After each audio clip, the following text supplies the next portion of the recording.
just went bought me a laundry machine. So I can keep washing money. Them gon' act like they down with the team. But they ain't get nothing from me. I had to get drippy for what to see.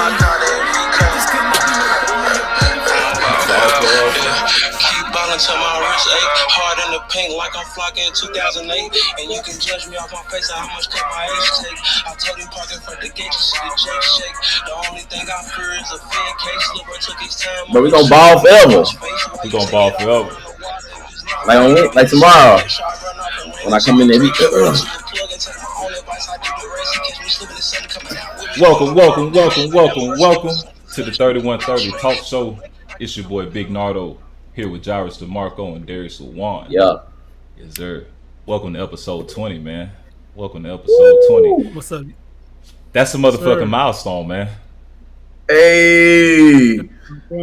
Bank there. Motherfucking milestone. We're going to 10x step. We're going to 10x step. We're going to get 200. We need them sounds. You know what? By episode 100, if we don't got them, we need them. No, we need them. We need them by episode 50, man. They coming, though. They coming. Yeah. I'm plotting in the background. Hey, before we get started, how y'all doing, man? Good, bro. We good, bro. We in good spirits. Everything's up. I ain't tripping. I'm really good, man. Yes, sir. Y'all good, man? Yeah. It's your voice. Man, I'm good, brother. How you doing, Jairus DeMarco? Yeah, I'm good. I'm good. I'm trying not to keep crying, bro. I'm good. All right, go ahead and drop the bombshell, man. It's the elephant in the room, man. What's going on? All right. Yeah, man. I decided to, contingent on this basketball game tomorrow, I decided to take the job in Atlanta, bro. I decided to take the basketball. The basketball game is going to determine for sure. I'm going to win D in a game of 5 by ones, but I took the job. Wait a minute. What are you talking about? Job in Atlanta, bro. That's what you said, bro. You said I got to win. You said we got to play love and basketball. All right, let me give a little context for the people at home. Jairus DeMarco has accepted a vertical move upwards to Atlanta. You feel me? So he finna leave us here in Dallas, Texas alone. And Darius said, "Hey, look, we ain't finna let you just go, bro. We gonna have to make sure you earn that shit." So they finna play a game of basketball 1-on-1 to 5 to see who wins. And if J-Back wins, this the thing. He go. And if I win, I go. He gotta stay. If I lose, I stay. But he said if I win, he gonna come to Atlanta in 2 years. That's what he said, man. 2 years. 2 years. If I lose, I'll stick around Dallas. I ain't losing nothing if I stay. But yeah, I accepted the position, bro. I went ahead. They upped the offer. Everything started to align the way it was supposed to for me to be able to roll out. And I went ahead and said, all right, bro, once you make a decision, you got to roll with it, bro. So, yo. And we supporting our brother through it, but y'all can understand that, we are a little saddened by this news, you feel me? Yeah. But we ain't stopping no trains. No, we ain't stopping no trains at all, bro. This gonna keep rolling. We not sad at all, baby. Yeah, we not sad at all, baby. Yeah, bro, come on, bro. Hey, y'all realize man. Hey, fuck all that. He realized I ain't said nothing about the basketball game because I ain't worried about no basketball game. It ain't gonna be no basketball game. So we ain't playing no more? Nah, man, you cap. Why you don't believe I'm gonna beat you, bro? You're not gonna beat me. And then second of all, it's like, what's the point of me wasting my time to play you in probably our first one-on-one basketball game? No, it's not our first. Listen. For me to beat you, and you still gonna go down. You're gonna still go to Atlanta. Now, y'all, the reason why he keeps So listen, guys, because he finna lie to y'all. He trying to say we never play. He trying to say that we played one-on-one before. We never played a 1-on-1 game before. It was a 21. Me and my friend Drake, we actually played basketball. Like my friend Drake Sanders, he went to Alcorn State. Shout out Drake. We went to Alcorn together, and we was hooping. Me and Drake was hooping. We were going against each other. We took each other serious. Me and Drake used to talk shit. J-Mac is like the baby of the game. He's literally like a Spade student when it comes to the game. So it's like we trying to teach him. if anything, a lot of times we left him open when he had the ball on offense. Anytime he got the ball, we was like, we just gonna let him shoot. If he made it, he made it. You know, it's about him getting better. But me and my homeboy Drake, we used to real life go at it. So anytime I got the ball, Drake playing hard defense. Anytime Drake got the ball, I played hard defense. So this game he actually won is because me and Drake too busy worried about each other. Well, we just letting Jay just shoot anything, layups, jump shot, and also the way Jay play defense, he like to use his hands. He don't know how to put his hands up. He want to touch. So I don't know, but look, like I said, ain't no point in me playing one-on-one with this nigga just for him to just renege anyway. So I ain't gonna waste my time. We playing, and also, I'm a believer of you know what? I could beat him and he could stay, but in a sense, man, it's like nah. He got an opportunity. If he feel like this opportunity is best for him, I'm gonna allow that man to go out there, you know, live his best life, man. I can't stop him from going to live his best life. So, you know, if that's the plan that he choosing, I'm gonna let him go with it. Ain't no game though. I ain't gonna waste my time with that bullshit. Bro, come on, bro. Still play one-on-one with me. That'd be easy. No, bro. All right, bro. Pat, come out, bro. What time you want to do it tomorrow? Hey, man, if y'all gonna hoop, I'll pull up. But not just for real, bro. We gotta run threes. Okay. Yeah, I'm not playing, Jay. And we're gonna lose if he on our team anyway. So it's no point. No reason why, bro. Why you shooting me down? It ain't gonna be me and Pat fault. We're gonna do our thing. You know, I might get upset with Pat because he gonna get. Y'all ain't gonna say I ain't been out there getting my defense on, bro. Yeah, you play defense on offense. That's the problem. We're gonna lose because you too busy guarding the nigga and you supposed to be trying to get the ball and score. Like, is something wrong? No, bro. I've been doing better, bro. Y'all got to tell these folks that I made significant progress in the game, bro. Just slightly. Hey, man. The game, yeah, you made no progress in the game, but you know what? You're making progress in life, and that's what we appreciate. That's why we letting you go to Atlanta, and you're gonna go out there, and we pray that you flourish. I know you're gonna flourish out there, man. So do your thing, man. Yeah. Don't. Thank you, but yeah, fuck all that. Fuck what you talking about, man. Hey, look. That's actually a perfect segue, bro, to one of the topics that we had, man. What do you think your style of basketball says about you as a person? It's been like clips floating around on social media. You know, I'm in the basketball sphere now for my algorithm, so that's all I see on Instagram. And I've seen like 3 or 4 clips of women just talking about, if you want to know who your man is, go watch him at a pickup game, and it's gonna tell you everything you need to know about him. So, what do you think like your basketball style says about you as a person? Man, that my daddy wasn't in my life enough. Bro, I'm gonna be 100, bro. My dad used to work a lot. He was just a fly ass dude. My dad played basketball. We can tell by your jump shot, man. Yeah, no, I didn't get out. Honestly, even when I was in the hood, bro. Whenever I played basketball with the homies, bro, I never took it serious. The only game I really took serious was football because I liked it more. Yep. Basketball, it was like, when I was already short of that nigga, bro, I was like, bro, I ain't worried about this weekend game. And I think it's rigged for tall people anyway. You know what I'm saying? So, hey, I ain't even worried about it. I'm just going out here to play just for the play. Even to this day, I go out there to play just for the play. I like the exercise of it. It's just fun, honestly.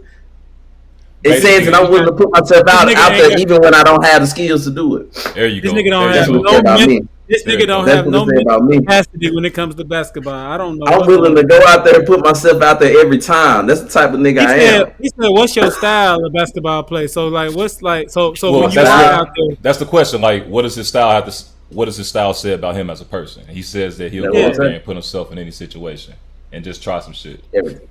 Just try it out every time, bro. Even if I don't know if I'm gonna succeed or not. It's the sad thing about he don't even know what to try when it's time to try it. He can be wide open for a jump shot. He don't even shoot it. It's like, what's going on? But no, I did that one time, bro. Look, I had a perfect opportunity. I finally went for a shot. I was a little nervous about it, and that's probably why I didn't make it. Mm-hmm. But I was like, all right, that's it right here. I was right at it, and it was like, it hit the rim. I was like, all right, well, that was it. Come back. I tried to do a layup one time. I'm on this man ass, man, because when he moved to Atlanta, hopefully that he got some friends out there that's gonna hoop with him. Because this nigga just recently started coming to the gym with us, like literally recently. It was like, I'm gonna be practicing with y'all. I'm gonna come every Saturday. And man, nigga came 2 Saturdays, and now he like, yeah. No, man, I'd have been more than 2 Saturdays. All right, I'm out, bro. This shit rough. R.I.P. Bill Russell. What the fuck? I'm gonna keep playing, bro. Daryl, what's your style of play say about you, man? You know what? I always used to like try to play my game after like my favorite players, but I had to come to realize at this age I'm not none of my favorite players. So like I used to watch Dwayne Wade. I used to, try to hit the shots off the backboard, and I was real good at one point. I used to try to be like Russell Westbrook because he's very fast, speed, knocking niggas over, getting to the hole, just 2-point. But honestly, I describe my game as like freedom. Like I just get out there and just do what I want to do. Yep. Like honestly, I get out there. I got handles. I can handle the ball. I can shoot whenever I'm in that mode. To just when I'm playing like myself and not trying to play like anybody else. Freedom. Mm-hmm.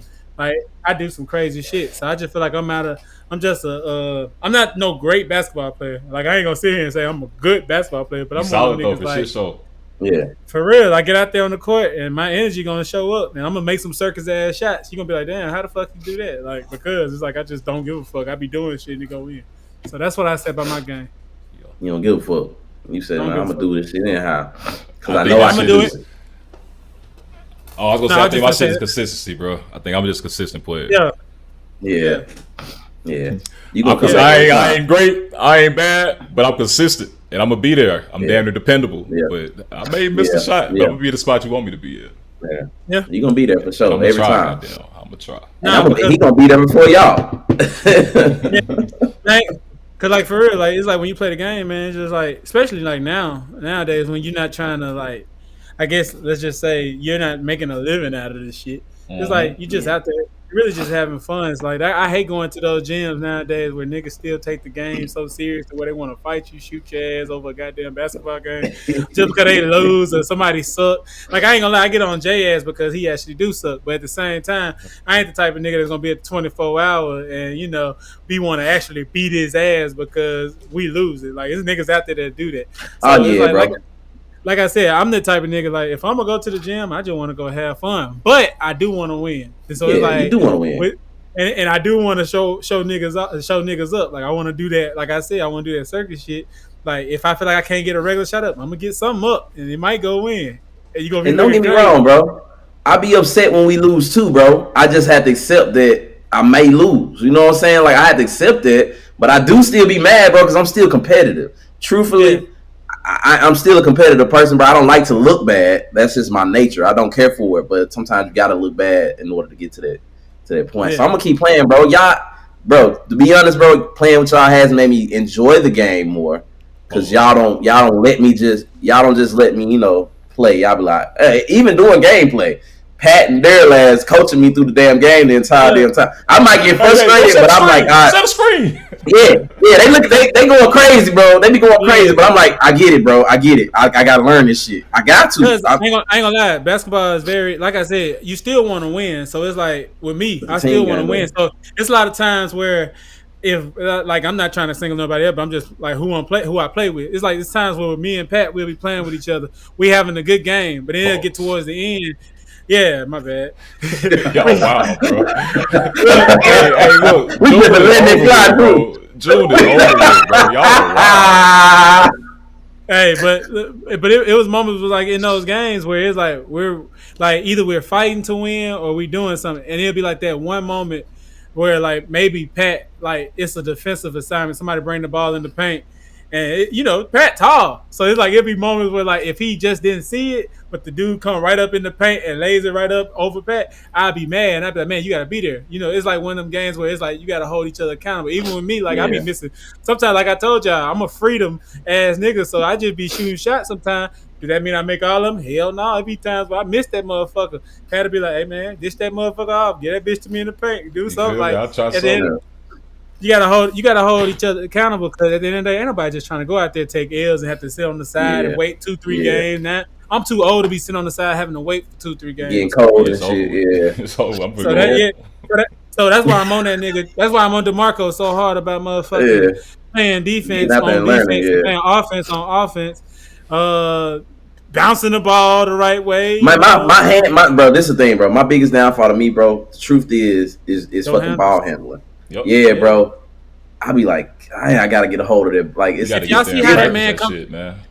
Yeah, they don't even notice, but the way he come around the screen, y'all, the way his ass come off the screen, if he had a shot, it could be clean, like it could be real clean. But Jay the type of nigga, he'll come around the screen and he don't expect the ball, he don't expect the catch, he don't even know he's going around the screen, which is crazy.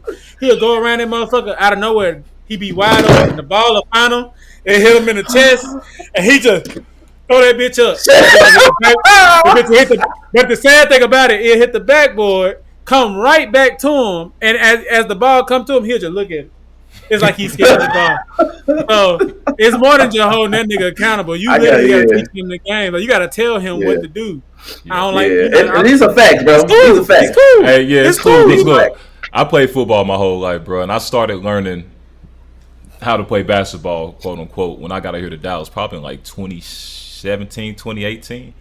And so I'm just now got to a point where I'm able to say that I'm decent. So I get it, bro. Yeah. Hey, look, I was able to play cat one-on-one at one point. No, I don't know. A little bit, bro. We played a little bit, bro. We had a little something out there, bro. Look, bro, it was so bad. It was so bad to a point, bro, where I had joined a basketball league out here. Like when I had first moved, it was one of my coworkers, and no, it was two of my coworkers, and then one of the homies that I knew. And you know, we doing our thing. We got to the first game. We had a couple practices. You know, we just in practice, like running drills, like layup lines, doing shooting drills and stuff like that. We get to the first game, like we in actual rec. We got on jerseys and everything, you know. And I'm like, I'm ready to get in. I done played football my whole life, bro. I done played football my whole life. So in football, coach yell, he come get you, he slap you on the helmet until you go in the game. I'm on the sideline. The coach, he say, hey, Pat, let's get in the game. I run straight out there, bro. I ain't even check in with the little ref box like you're supposed to do. And they made me go back out to the side and check in with the ref, and mother was just laughing and shit, bro. I was so embarrassed, bro. I ain't played no more games in that league after that, man. It was over with. Damn, they ain't put you back out there no more? I quit. Oh, bro, you not gonna have me out here looking like this. Looking crazy, I'm gonna wait till I get right. Wait a minute. It wasn't my sport. It wasn't my sport at the time, bro. I was embarrassed, bro. I wasn't gonna do that shit no more, bro. Okay. Just because you didn't walk up to the table and let them check in your number for substitution. Pat don't play that embarrassment shit, bro. I don't like being in places where I don't understand the lay of the land 100%. He said if I made that type of mistake, you feel me? That's the first mistake, bro. I'm not gonna be out there missing layups and shit, throwing away a bad pass, getting, you know what I'm saying, and them looking at you crazy and stuff. No, I'm cool. So I have to take my time, learn the game, learn the sport a little bit more, and now I'm really decent. Yeah, that sounds like that's what happened, bro.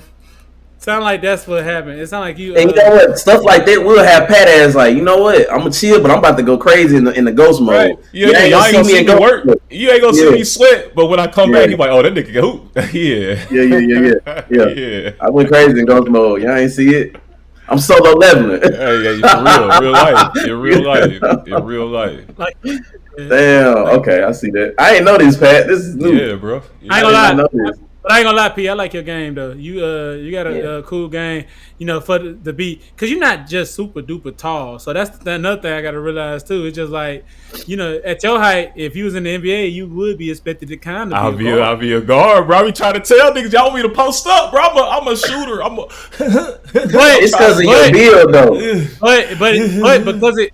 Yeah, it's because of but also because of your build and where we be playing at. That's why we expect you to be. You the tallest nigga in the gym usually, so it's like, all and right. then you do like, and you kind of like more like so you can kind of yeah. But I'm working on it. Yeah, man, it's a work in progress. Man. But yeah, once you get a consistent getting in the paint, laying that bitch up, and then because you got a nice shot. I mean, on the cool, he be hitting on the cool, man. On the cool. Hey, that's a top 10 compliment, bro. I don't know if you know. He said, I don't know if you know, man. That's a top 10 compliment.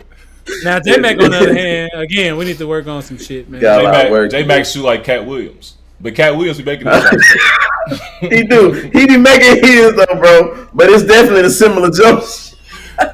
Maybe shoot. That nigga be throwing his whole body, bro. Yeah. Shoot from the chest, bro. Man, since we on sports, bro, man. I see we got some trades going on. What's happening, man? We got some more trades going on? Yeah, I see Chris Paul and Bill to the Clippers.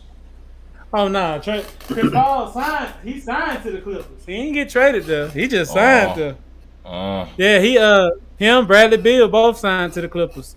Bradley Beal, he just got bought out by the Suns. That shit was it was actually very funny. It was like on some comedy shit because you know how everybody do the farewell speeches from their Instagram whenever they get traded or get bought out. Anytime when they leave the city, basically, they always do like a farewell speech, and it normally be lengthy, very very long. Yeah, Bradley Beal posted a picture in that Phoenix jersey and did an emoji peace sign. And it was like the I like funniest it. thing for a week. It was the I funniest thing love for a week. You talking about all type of basketball players and sports players would just come in like talking about, man, he ain't shit. Like he's so funny, bro, because he just basically fleeced them out of like 46 million. They bought him out for 46. It's like 46 million a year. So he gonna still be getting paid that much for like the next 2-3 years while playing with the Clippers. Now when he playing with the Clippers, he getting paid 11 million. So you gotta think about it. You really just pimp the NBA in a it. good way. Damn. So you can go to the Clippers and you can pull a Ben Simmons if you want to. You not can play. not give Still a get fuck. paid. Yeah. You can give a fuck and not play. You still gonna get paid. So that's the cool thing about that situation. But yeah, like I said, Bradley Beal, he went to the team. Then you got Chris Paul gonna be his 21st season. You know, we talked about this like last episode or 2 episodes ago where he retiring. Basically, this gonna be his last season. He's playing for his old team, Lob City. Gonna be playing for the Clippers, so that's gonna be dope. Now you got Chris Paul, Bradley Beal, Kawhi Leonard, James Harden, Nicholas Batum, Brook Lopez. Who else? I mean, you got so many other guys. Basically, you got everybody that's over 32. I'm about to say these niggas sound old as hell. They All the said folks that you on name paper, been in the league at least 5-6 years. yeah, and they said with the roster, with the actual paper, if you look at the paper of the roster, the lineup without the rookies, which is like only two, and without anybody that's on a two-way contract, which is only like two, which is like it's only four people along with those players, the average age would be 33 for the whole team, which is like the oldest age, the I was oldest about to team ask, in is the that the league. oldest in the league? I ain't The gonna oldest hold team you. in It'll the be league. dope to see them like go against the Thunder if the Thunder stay the youngest team in the league, and then them boys win Yeah. up. That'll be some dope shit. Now, what I think gonna happen, and that's why I put this on the list. I feel like Russell Westbrook is his final. I feel like it's gonna be his final season too. I feel like this is gonna be his last season too. I feel like it, and I feel like it's a lot of talk about him going back to Oklahoma City for the last year. You know, first of all, they want to give him a ring before he retired, and then also that was his city. And you know, Damian Lillard, he just went back to his city in Portland. So you know, with everybody going back to their places, it's only right that Russell Westbrook go to Oklahoma City. Again, Damian Lillard, he just got he got waived from the Bucks. So him being the Portland Trailblazers picked him up and again paid him some money also. So He got that's bought the out? cool thing about it. Yeah, no, they waived him. Okay. They waived him. So it's like saying, you know, we don't need your service because we know you hurt. So guess what? We ain't gonna. He's still gonna get paid. He's still gonna get paid for those next years.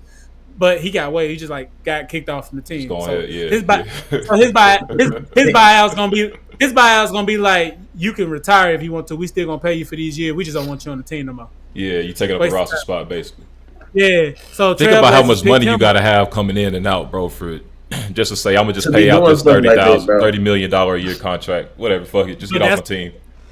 But that's why they say the NBA. But that's why they say the NBA got so much money. That's why they got so much revenue. That's why they was like, why would and they just started saying it. They was like, why would the Lakers trade LeBron when they just sold for $10 billion? So in a sense, if somebody bought the team for $10 billion, what make you think that person who bought the team? I'm finna get rid of this $10 billion asset. No, You want to get LeBron out of there? Like that's stupid. no, it's part of the package. So like I said, you know, you got Damian. Like I said, Damian Lillard.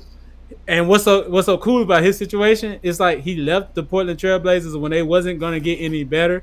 In a sense, he kind of helped them out because when he left, traded for assets, got first round picks and all that. Yeah, Shaden Sharp. You still got Scoot Henderson there, who's an up and coming point guard. You got all these young players. Then you got Drew Holiday there. So at the same time, you know, Damian gonna be out for this next season. But it's like when he comes back, if he's anything like what he used to be, now you actually got a team around you that you didn't have before you got there. He didn't have a real team before he got there. He had niggas like Jeremy Grant and CJ McCollum. So that's what makes it so cool now that he came back to the team. Now he got some young up and coming stars who's gonna be like the Houston Rockets in the sense with Kevin Durant being with them boys. It's gonna be the same with Portland. So it's like it's actually a good thing. But like I said, a lot of stuff going on with the NBA. So I don't know, Dame man. Lillard What y'all from, think? man? Oh, he from Damian Oakland. Lillard. Yeah, he from Oakland. Yeah, he from Oakland. He went into school. I forgot what school he went to, but I just know. Yeah, he been with Portland all his year, and that time he went to Milwaukee. He was only there for two seasons, so it was like that's really his home team. a trade. That's why I said for Portland, it was more like a trade deal just to get some assets, and then guess what?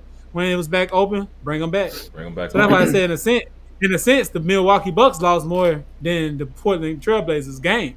They gained so much more from this situation. That's why it's like they fleeced them.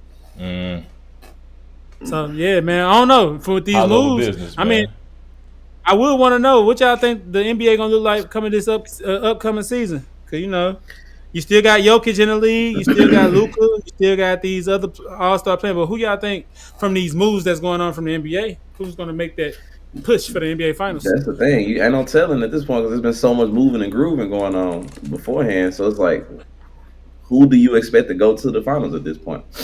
Let me see. Honestly, it's hard to tell. So I'm gonna go ahead and give my answer. I have really I'll say three good answers. Now, I don't want to sound crazy, but for some reason, I don't see the Rockets making it. No matter how they made the move to get Kevin Durant, for some reason, I just feel like Oklahoma City is still a better team than the Rockets. Because the way that they play and the way that they play together and the fact that you still got SGA. So Oklahoma City is one team. Then I think the Clippers, the Clippers have always been a good team every season. It's just about getting over that hump in the playoffs. They can never get past the first round. 9 times out of 10 is because Kawhi either like still stumbling. He had a healthy playoff season this last coming playoff. It was healthy for the first time, but he missed half of the season. So it was like, let's see if he can actually play most of the season this year and get in. You got James Harden still. You got Bradley Beal, who still is an all-star. He just ain't do shit for Phoenix because they didn't play him the right way. If the Clippers can implement him real well into that lineup, man, Chris Paul, all them boys. Chris Paul, at the end of the day, he's still a IQ point guard. If you got the right team, I ain't gonna lie, I can see the Clippers being number 2, and then number 3, I ain't gonna rule out Jokic. I can see the Denver Nuggets still making it, but you can't never push Jokic out. They done went and got Jonas Valanciunas, the big man from he used to play with the Raptors at one point when Kawhi won the finals. He played with them when Kawhi won the finals. So they got him a big man. They actually got a big man to actually back up Jokic. So he don't really have to be in the paint. He could be anywhere. And you got another floor spread out. Yeah. That's what I'm saying. So that's what makes it so damn crazy for that team. So like I said, it's just about like I ain't gonna hold you. I feel like I want to see what Dallas gonna do if everybody plays together actually, and then I want to see what Orlando's gonna do, man. They making moves. What you say? Y'all saw that shit that nigga said about the Cowboys, about his players. You know, the slave on them. Talking about Jerry Jones. Yeah. Oh, I ain't seen that. Yeah, I ain't see that. He was talking about. I saw it. I mean, that's just typical Jerry Jones shit. And honestly, I'm gonna be honest. What he said is the truth. I don't give a fuck. It's the truth, but it's just him saying it. It's like, damn, bro, that man really don't care about it. Man, what did he say? It ain't that he don't. He said basically Dak Prescott. He was like, how you Michael Parsons. They in contracts talks with him right now. So basically, they was like basically, how much? How urgent are you to get a deal done with Mr. Parsons type shit? And he was like, really, he ain't that urgent right now because, I mean, they got to look at the analytics. At the end of the day, you can pay him all this money, but then you pay him all this money, and he missed half the season. Mm-hmm. Yeah, he said he only played like 6-7 games throughout the season. He said, I just made a quarterback. And this was the shade that he threw at Dak, but he called Dak name too. He was like, at the end of the day, I just paid a quarterback, made him the highest paid quarterback in the league, and he got hurt right when it was crunch time. So it's like, I gotta. At the end of the day, he was just being straight up. I gotta tell the business. People look mad. Yeah, that's why I said people get mad for Jerry Jones for just still being the GM. Yeah. And yeah, he be saying some off the wall shit, but I honestly think that was some smart shit at the end of the day. Why would I pay Michael Parsons to stay if my team still ain't gonna do shit in the next couple of years? People gonna still talk shit about him. And at the end of the day, what? I get praised just for making them these big paid superstars who's not getting shit done. It's like at the end of the day, he being honest. So that's why I can't be mad at it, man. He real player about it. Old ass had his eye. He was sitting there talking like this. I was top fucking shit. Like somebody beat the shit out of his ass, man. I think the people that's most mad about it is people that actually played the game. Like feeling like he just be shitting on them after the shit that they go through when they do get out there, because it's a physical contact sport, and you're gonna get hurt regardless, and you're gonna have your issues regardless. And they be doing stuff like shooting up pain medicines into their ankles and shoulders, and it's just a part of the game. But they feel like, bro, you undermining your team, your players. You want them to play for you, but you're talking about them like this when you're not around, or when you're discussing them. But you got to watch. These players got podcasts. Do you hear what these niggas be saying about their own general manager? Like that's what I'm saying. Yeah. At the end of the day, it's a business, bro, and it's about putting your best players out there. Right now, what can he do? Can he trade these players for anybody, especially for the value, for the money that he done paid them? Some of these teams ain't gonna pay for your players, so it's best that you ride the wheel till they fall off. So Jerry Jones probably don't give a fuck about winning this year, or he probably like, well, guess what? You might hate playing for me, but guess what? We might can still make a push for the playoff. If we win, I don't give a fuck because I'm still gonna be a billionaire. It don't really matter, bro. That's what I was gonna say. I don't think Jerry Jones ever cares about winning. No, it don't give a damn. They got one of the most profitable brands in the world, bro. He wouldn't give a damn if they won or lose. It's just like the Lakers. They Lakers. gonna have their team. That's why I said it's just like the Lakers. You got motherfucking LeBron James who's still there. At the end of the day, now I do believe if LeBron would have opted out, the Lakers were gonna let LeBron leave. Like, I'm just being honest. Don't get in your feelings about it. They were gonna let LeBron leave. You know what I mean? Because you gotta opt in. You gotta think about it. You gotta opt in to $53 million. You gotta opt in to $53 million. If you opt out, that means you're taking a chance on either getting paid more or getting paid less. Mm-hmm. So it's like either you're gonna get paid more by the team that you want to stay with, or somebody else from another team gonna pay you what you want. That's what opting in and opting out. Yeah. LeBron knew at the end of the day, I still want to be in LA. I don't want to go honestly, no. I feel like LeBron, they be making him and Mav Carter and Rich Paul, they be making them little smart business. He like, well, guess what? If you opt out, no other team ain't gonna want to pay you, LeBron, because you got to think about it. You getting up there and these young players coming up. So it's best for you to opt in. Then when you opt in, make your demands. And if they don't want to fuck with you, the only thing they can do is trade you. And if they can't trade you, they got to do what? Deal with it. $10 billion, bro. It's a $10 billion company. You think they give a fuck about letting you waste their season? No. No. They gonna get that money. Especially you right there. You the most talked about player in the league. So guess what? There's probably people in the office right now that don't like LeBron. Guess what? He still got to show up for work, and he still got to play to be able to get that. And they gonna get their money because of him. They know that. They're like, bro, his name being here aids our name, our logo. That's what I want to say. Who you think Lakers? Because they always gonna have a superstar that brings that LA attraction. Once LeBron decide to roll out, who they gonna get? They already got to really bring. They got Bronny. Yeah, they got Bronny too. Yeah, they do got Luka. But Luka ain't. I want to see how Bronny gonna develop, bro. I want to see how he gonna develop, but I don't think he gonna be like that star attraction though. Hey, look at my face. They gonna trade his ass. You think they gonna get rid of him, bro? As soon as LeBron fucking retires, they gonna either trade his ass. They gonna do something, or they might not. Somehow he might drive out the league. I feel like LeBron is keeping his son in there. Like he's been making good strides too, which is crazy. He's actually been good. Like he's doing better than crazy. Yeah. Dr. Connect, he's the small forward. He's a white boy. He can shoot, and he's supposed to be, if you ask me, bigger than Bronny, especially for the role that he has on the team. He hasn't been producing at all. Bronny been going harder than him. So it's like it's messing with his contract talks, ain't it? With Dr. Connect. Yeah, I saw that. Dr. Connect can't even get traded right now. Like they trying, you gotta think about the Lakers. They trying to trade for like either first round or some type of actually well player for the value of Dr. Connect being a great player someday. But the way other teams seeing it, they like that nigga ain't showing that right now. So the trade toss went from first round to second round. Don't nobody give a fuck about a second round because that's how you got Bronny. Yo. But sadly, Bronny going crazy. But like I said, with him being that 6'2" guy, he's 6'2". Like he said, he got to be a dog defensively. And at the same time, even though he's going crazy, I feel like the Lakers only being loyal right now because they still got LeBron. As soon as they do some crazy shit if they did some crazy shit with Bronny right now, man, LeBron be so fucking pissed off. He gonna be like, man, trade me, or he gonna fucking retire right there. He gonna show them something. Yeah. You know, you can actually retire from the league. You know, Jordan did it. You know, you can retire from the league for a season, and then if you want to come back that next season with another team, you can do it. Tom Brady did it, did he? Michael Jordan did it. Michael Jordan did it for sure because he went and played baseball.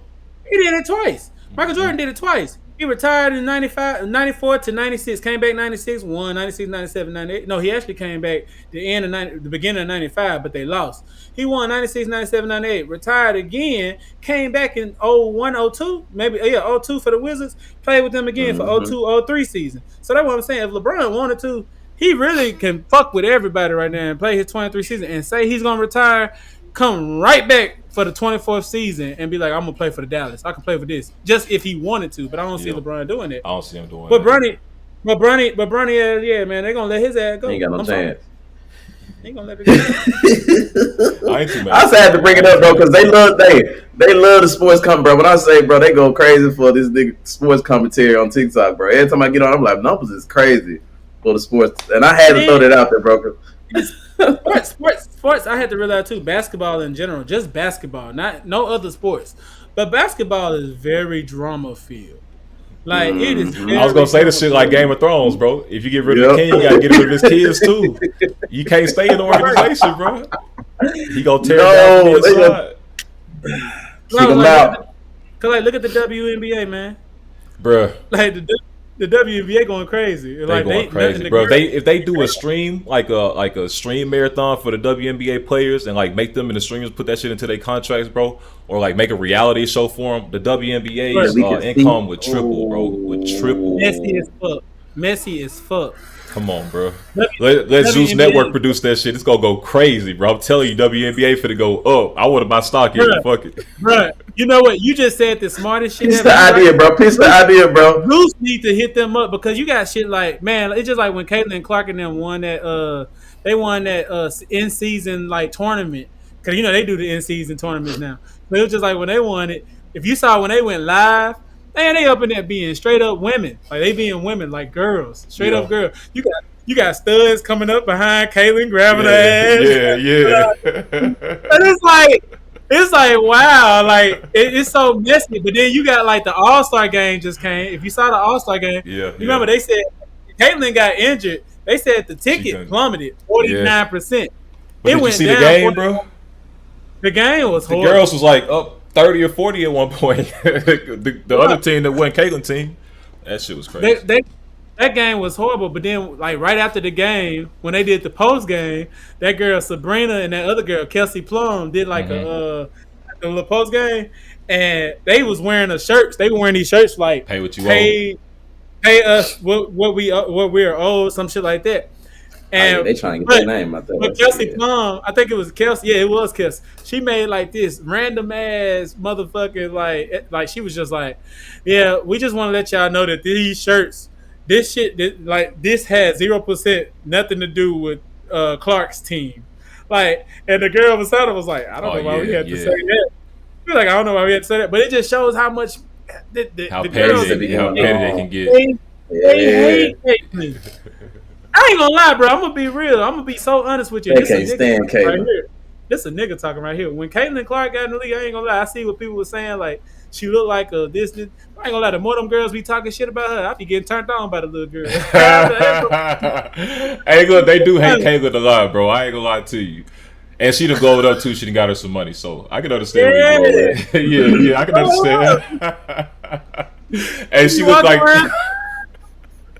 A little lanky white boyfriend of hers, man. He be looking like a little bum. He dressing like she got the money. She let him just walk around like anything, bro. He don't give a fuck. He like, hey, my shit, he locked in. He cool. He ain't got to care of the world. All you gotta do is get it pregnant, bro. That's it. That's it, bro. No, you're right though. Zeus, that would be a dope thing if the WNBA. Yeah, bro. You need to pitch that out here, bro. I mean, I think it could be dope even in the NBA because even in the NBA, shit dropped dramatic as fuck, bro. It ain't gonna be the same. I saw what happened the other night on Academics. They post on Academics. He posted on his page the girls from the WNBA. It's this girl with pink hair. She's like a little stud. She was streaming. Yeah, they were streaming. Boy, they got to the club and it was right after the All-Star game, and they was trying to. You know how they post the walk-in VIP? They was trying to make them wait. She was like, "What we waiting on? We shouldn't have to wait. We VIP. We in the WNBA. I'm on Sports Illustrated." She talking her shit. Security guard was like, "We don't give a fuck. You ain't getting in this motherfucker." Wow.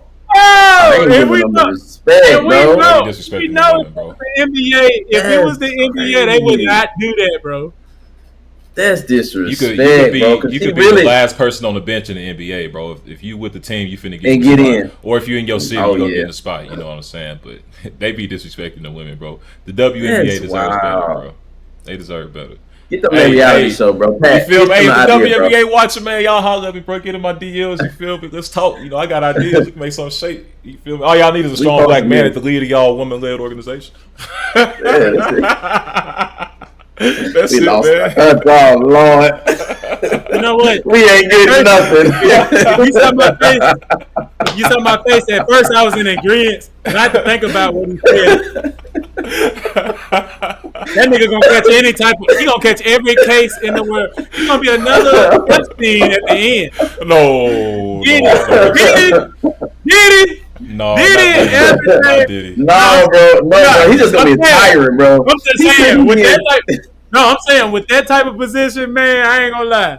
I'll be like Trump before everybody turned on him. Before he turned on everybody else. Back in the 90s and the 80s, niggas used to like Trump, bro. Yeah, he had the Apprentice TV show. Everybody used to rap about it. Used to kick with the rappers. You know what I'm saying? He was an asshole, but he got shit done. The truth. I'll be like money man. I'll be like pre-politics Trump, bro. This why the girls in the WNBA hate the men now in the NBA, because it's gonna be niggas like me as a fucking GM gonna be like, man, we're not making shit, Mr. Morris. What are we supposed to do? I'm gonna be like, I can't get you no more money on your contract, but I can get you some more endorsements. Yeah, for real. Like, I can tell you what to do. That's where they money coming from, for real, bro. That shit is sad. Yeah, that is though. All you gotta do is, you all right. Anyway, we not getting. They're not hearing this. We don't even want to do this episode no more. Hey, speaking of not touching the glass, bro. Speaking of not touching the glass, man. Who listened to that Tyler the Creator? Man, I did, and I love it. I haven't listened to it yet. I love it from a standpoint. I love it from a standpoint that is new music. That's it. I do. I think it's his best album. No, but I do feel like Tyler on there talking that shit. For some reason, he talking shit to somebody that's an imaginary person. Yeah. I'm gonna be real. Tyler is very conflicted. So it's like the way I looked at he like listened to his album. He's talking to somebody that he's not talking to, but he's trying to make reference in a sense to make people think he's talking to you know who. Yeah. But I'm listening that. I'm like, but the thing is, he's not even talking to him. He's just doing it because he knows that's like the thing. And Tyler don't give a fuck. And he's very creative. So it's like if you get mad at him for even talking shit like he's talking, at the end of the day, he did his job in a sense. Mm-hmm. But that's just how weird he is. On the album, he and me calling him weird, he even calls himself weird on the album. He's like, nigga, he had a line on the song where he said, they say my music is pushing away all the normals. He was like, but he ain't never been normal. Y'all on some weird shit. He never been on some normal shit. He never been on some normal shit. I'm talking about golf weighing days. That nigga ain't never been normal, I remember the first video I saw of him, bro, was that She song, where he was like outside the girl apartment and he was eating roaches and stuff. I never thought he was dope. He was dope. He was. He's always been innovative, bro. He's always been creative. Honestly, I just had to listen to it because I've been busy. I'm gonna have to sit and listen to it. But when I saw the little clip, the little video he had out when he had Pusha T them on that joint, and he had all the people that's going against who. So I'm like, Is this a West Coast thing? Is he just banding with him? Like, are we like what's going on? And this is what I'm gonna say about that Beef too. Sales, LeBron, bro. LeBron. And this is what I'm gonna say. I don't think, and this is gonna sound so crazy, and I don't know that man, but LeBron, I don't think he have no problem with Drake, bro. I think LeBron just knows that he's very part of the culture. At this point in his life, he done did everything, and now he in that hip hop. He in LA. People paying him. He get to be a part of the culture for hip hop, and he love hip hop. We all know Bron. Cause the thing is, he just went viral the other day. Today, Shade Room just posted. He was rapping singing not like us with all them white people. Mm-hmm. But the same person who videoed him also made a remark. He posted it, and he said he didn't get video of it, but he said that LeBron was dancing to Nokia. He said the song came on at one point, and he was up dancing to Nokia. He just didn't get video of it because at that point, he was like, everybody was just having a good time. Mm-hmm. But it's like, I don't think LeBron got no problem with Drake. I think Drake really is butthurt about, and I know we ain't trying to talk about that situation, but I think Drake is butthurt about the fact that LeBron is just like, I'm just gonna make my money. I'm gonna be a part of the culture. He's not being loyal to Drake. Drake probably ain't loyal to nobody else. He's not looking at it. I don't think LeBron really cared though, because at the end of the day, it's like we all in this for like a certain thing. We all entertainment. It's an image, so it's like Drake. I think Drake looking at this the same way that Tyler the Creator looking at his fake ops. Yeah, Drake don't got fake ops. Drake don't have fake ops. It's the fact that LeBron has teamed up with some of the fake ops. So it's just like this. It's just like you see the Tyler Creator the video. The nigga up in there, he said he made one reference where, in a sense, this how you know he making something about Drake. Mm-hmm. He was like, I pulled up with Mav and LeBron to the pop out.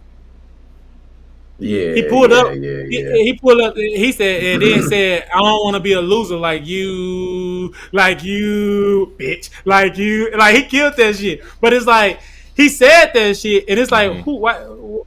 You pulled up to the pop. You popped out on your mans and them. Like you letting them know. I pulled up to the pop out on your mans. Mm-hmm. Like who else is the mans they talking about? We popped out on who? Who did Kendrick and them pop out on? Of course. You know what I'm saying, bro? So it's like, and again, LeBron being there, he was at the goddamn not like us. Like I said, bro, it's all about like, it's just the culture, bro. Cause LeBron was literally there. He there with Clips. Like, the Clips don't fuck with Drake. Yep. They don't even fuck with Travis. But guess what? LeBron was on the stage with Drake and Travis at one point performing Sicko Mode. So that's why I said. I guess my point is like, if Drake is seeing all that and he just knows that LeBron is a fan of hip hop, and then he treats LeBron a certain way, isn't that him like creating an issue in his mind where there isn't really one? Yeah. I feel you. But I feel like that's the same thing that Tyler the Creator do. I feel like they got the same kind of it correlates. There. You know what I'm saying? There's something there now, to say. Yeah. Now I do believe LeBron. In a sense. I do think he's tired of Drake's shit. I do think that's why he's. I think that's why he's entertaining some of the bullshit, because being so responsible with everything. I'm gonna be real. As a first of all, as a black man in a hip hop community, the shit that's going on, again, like they say, it's supposed to be a sport. Drake, like you said, he created this thing of like he the victim, but it's like, bro, you know, like, he done some behind the shit stuff, bro. First of all, again, you went and got SGA tatted on your arm. Then you had SGA in your video. You covered up LeBron with SGA, then you had him in your video. And then it's like I said, and like Tyler, you got to think about Tyler. From what I'm knowing, he's upset with Drake because Drake basically sued, I think, for a verse that Tyler hadn't had, and he needed Drake to hop on the verse. Or was it him to hop on Drake's verse? But he said the verse never got out, or he never received a verse. It was one of those situations. And so he been like shots at the nigga from that. So it's like, damn, man, it's just kind of like a lot of shit going on. Tyler from West Coast too, so it's like really he doing that shit on purpose just because he fucked with Kendrick and he want to let them niggas know that they ain't fucking with the West Coast. Then you got Drake going around talking about UK better than the motherfucking USA. He did say that. That's why Skepta and Joyner going at it, but it's like bro, it's like, bro, why would you say that? Now you got all these niggas from the West Coast coming at the niggas. You got Joey Badass still trying. Joey Badass was just at Jimmy Kimmel the other day doing some song where he's still trying to get at Kendrick. Cause ever since Kendrick got that Drake ass, Joey Badass feel like he that nigga. He feel like, well, he can't out-rap me. He want to make it a sport too. But Kendrick ain't responding to that man. That man on his motherfucker doing all type of Kendrick performances and shit. It's just man. I ain't gonna lie, hip-hop, but I ain't gonna lie. It's sad because Joey really is trying to pop his shit, and Kendrick really is just like who is this guy? Because you ain't made it yet. You ain't made it yet. You still ain't made it yet. What we know you? And Joey a good rapper, bro. Yeah, and that's the same part. Joey for a minute. Soraya, your girl. Soraya, your girl. Yeah. And we know you to be a dope rapper, but what accolades? He might have just kept beefing with Jake Lattimore. He might have beef with Jake. I think his closest beef that he could have got to Kendrick would have been with Ab-Soul. But they got too much history with each other. So I don't even see that happening. Yeah, he ain't beef. I don't know why he coming. I don't know why he decided to make that a thing. Yeah, that's not for him. His hat. No, bro. It's weight classes though. It's like you know, just like I know if I go out there. I know me and D was talking about going 1-on-1, but I know that that's gonna be a dub, bro. I'm not saying, I'm saying that I'm gonna win, but like, I know, bro, it's weight classes to this shit, bro. I'm going out there knowing this nigga been playing ball his entire life, but I still gonna put myself out there, and I see it. I'm that type of nigga too, Joey. I understand, but it didn't make sense for you. It just didn't make sense. It don't. But I like doing it, bro. Nah, with you. No, because he just said some real shit. It don't make sense to me. Like, why would I play you? Like, and you know what? When I came with the idea and you agreed with it, I ain't gonna lie. It really made me just realize how stupid I felt, because I was like, what the fuck I'm doing challenging him to my sport when I know that he ain't gonna win it, and I know you should have played me in tennis then, bro. He a line that nigga. I'll play you in pickleball before I play you in tennis. I'll play your ass in tag before I play you in tennis. Duck, but we gotta find a game then. Let's find an impartial game, bro. Let's find an impartial. I just told you I'm not wasting my time with you. There we go. Let's go. He said I'm not wasting my time. I'm not wasting my time. I'm gonna throw the dart at your fucking head and take you out your misery. Wait, you think you can fuck with me? That's why you need to go to Atlanta. Get around them June buddies. No June buddies. Bro, I told my maintenance, bro. Right. Oh, I told my maintenance. Bro, what's so funny is I told the maintenance man that I was leaving, bro, from another apartment complex that I know. And he was like, yeah, man, be careful out there, though. You got them, he an older dude. And I'm like, yeah, bro, I know they out there, bro. I know, man. Much love to the people, though, bro. Just always remember the TLC song, Waterfalls, man. Stick to the rivers and the lakes you used to. Yeah, exactly. But if I see Ludacris, I'm fanning out. Just gotta let that one breathe. Hopefully he got on the big ass fist and he punch you or some shit. Bro, I want to see Luda so bad though, bro, because I love Luda. But Chicken and Beer was my first rap album, bro. Bro, out of all the people that you can see in Atlanta, Ludacris would be the first one that come to mind. Yes, bro. I love Luda, bro. I'm a fan, I hope you run into him, bro. You gonna get out there with the right one. Hit him with the jab. You gonna find your wife out there, man. You gonna meet a white girl named Sid. And that white girl named Sid, she gonna, Atlanta very known for this. She gonna be named Sid, but you gonna find out her real name was always Sydney.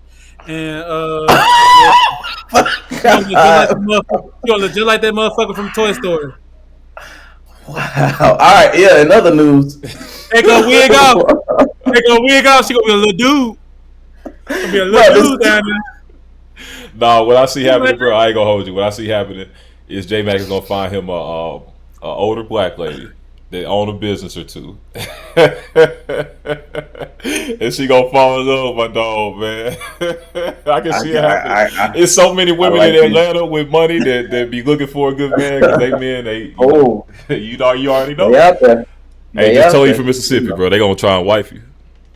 Oh, yeah, that's some scary stuff, bro. You tell people from Mississippi anywhere. He come from good stock. Yeah, you know how to do stuff in the yard, don't you? Mm-hmm, you can cut some grass, can't you? Yeah, I do all that, baby. Yeah, I do all that. When they see that nigga struggling out there on that goddamn lawnmower. Nah, I ain't gonna. I like cutting grass, bro. I like cutting grass, and I like doing handy stuff, bro. My granddad used to make us do stuff all the time, and so I was always competitive about that, even with my brother, bro, because he was, he older. So I'm like, I do enjoy doing stuff like that. Like if somebody called me to put a TV up or undo a bed or like random shit like that, I'm like, yeah, I like doing that. I really do, But my friend Ricky gonna come over here and cut the grass, baby. You don't have to worry about it. It's like you and Ricky can stay up here. They gonna be like, who is Ricky? Who is Ricky? Nah, I'm gonna be like, it's okay. I'm happy for you and Ricky. I won't be here when we get back, but I'm happy for you and Ricky. He makes it. Nah, y'all can have that. Yeah, what else you got in music, bro? Yeah, bro. Ain't no point of trying to, like I said, ain't no point of trying to play, join a sport that you can't win. Ain't no point of trying to do, unless you just want to, for clout. That's it. If you just want clout, that's it. First of all, I want to give a shout out though, since we giving out clout points, because I feel like people like Sexy Red and a lot of these girls, Nardo and all them, they got a lot of clout off of people that done kind of made way for them. I want to give a shout out to people like Trina and Lil Kim. I was watching the show the other day. I was watching something the other day. They paved the way. They did. It was a show. I forgot what it was called. I think it was Natalie. It was a black woman with a show, and she was a crazy woman. She was actually on a movie, and I forgot what the movie was. I wish I can give y'all better, information on it. Yeah. But it was a show that Lil Kim was actually on when she was younger, when she first came out in 1996. And they on the show, it was like basically like the theme was like more like Montel. Like it was like one of them bitches where the motherfucker be standing there talking to people in the crowd, and they ask the people on the questions. And they was like, why you make the music like the type of music you make? And they was getting on Lil Kim ass. Like if you watch it, if y'all actually go look that up on YouTube, they was like reading her ass. Like you out here, you put music out like this. It don't matter if you make money. It don't matter if we got to make it. Watch our kids what they're listening to and all that. You shouldn't be putting that type. But she's like, at the end of the day, I was raised just like you. I was raised like your kids, and at the end of the day, I still made my own decisions and did what I wanted to do. So if I want to do what I want to do, if I'm gonna make the music that I want to make, it's up to you to watch what your kids, listen to, and this and that. And I believe that to this day.